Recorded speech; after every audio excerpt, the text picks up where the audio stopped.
डांडिया बाजार के जम्बू बेट के रामवे प्लाजा में 5 दिनों पहले आग लगने की घटना घटी थी। इस घटना को इतने दिन हो चुके हैं, लेकिन अभी तक रामवे प्लाजा में बिजली नहीं है, जिसके चलते व्यापारियों की ओर से इस मामले में रोष जताया जा रहा है। दरअसल वहां के व्यापारियों का ये कहना है कि यहां पर कई बार आग लगने की घटना घट चुकी है। रात के वक्त मीटरों में शॉर्ट सर्किट होता है, तो वहीं काफी दिनों से यहां पर बिजली भी नहीं है। ऐसे में परेशान हुए व्यापारियों की ओर से MGVCL के खिलाफ हाय हाय के नारे लगाते हुए इस समस्या को जल्द से जल्द सुलझाने की मांग साझा की गई थी। અત્યારે અમારા લોકોની લાઇટો નથી પાછલા એક અઠવાડિયાથી। પાછલા 7 વર્ષમાં આ જ બિલ્ડિંગની અંદર 3 વખત આગ લાગી છે। ત્રણેય વખત અમે જીબીને આપણે રિક્વેસ્ટ કરી છે કે અમને અમારા મીટર અને રેસિડેન્ટના મીટર એટલે વેપારી વર્ગ અને રેસિડેન્ટના મીટરો અલગ કરી આપો, પણ એ લોકો ટસના મસ્ત થયા નથી। આ વખતે બી આ જ માંગણી અમે લોકોએ ફરીથી કરી છે, તો એ લોકો અમને બહાના બતાડી રહ્યા છે કે અમે મીટર રૂમની બહાર આ મૂકી શકતા નથી, જ્યારે કે એ લોકોએ ઓલરેડી 2 જણને મીટર બહારથી અલોટ કરેલા છે। બીજી વાત કે એ લોકો આટલી આગ લાગ્યા પછી કોઈ ઇન્સ્પેક્શનમાં પણ અહીંયા આવ્યું નથી, કે ઇન્સ્પેક્શન પણ કર્યું નથી કે આગ શેના લીધે લાગી છે, કેમ લાગી, કેવી રીતે લાગી।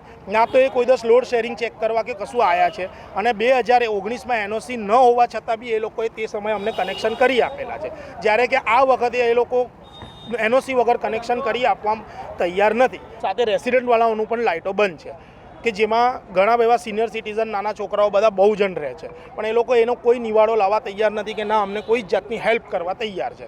મીટરો સળગ્યા એની માટેની સમસ્યા છે। એકચ્યુઅલમાં શું છે કે આ ત્રીજી વાર થયું। 2019માં બી આ પ્રોબ્લેમ થયેલો અને આ ત્રીજી વાર। હવે તે વખતે બી અમે કહ્યું હતું કે અમને મીટર અલગ આપો, પણ એ લોકો કંઈ માન્યા નહીં। અને અત્યારે જ્યારે અમે ગયા મીટર અલગ માટેની વાત કરવા માટે, ત્યારે એ કહે છે કે NOC લાવો, આ લાવો, તે લાવો। તે વખતે NOC નથી મળી એવું કહે છે, તો મીટર કેવી રીતના નખાયા?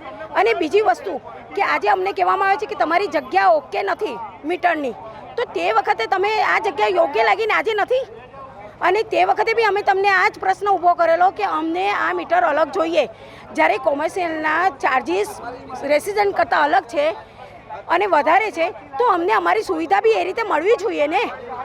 ચાર્જિસમાં તમે અલગ કરો છો, અને જ્યારે આવી વાત આવે છે ત્યારે કે અમારી માટે બધા સેમ જ છે, રેસિડન્ટ હોય કે પછી કોમર્शियल હોય, सेम જ છે, तो પછી हमारे चार्जेस કેમ અલગ લેવામાં આવે છે? अब खबरों से लगातार अपडेट रहना हुआ आसान। BRG न्यूज आपके मोबाइल स्क्रीन पर।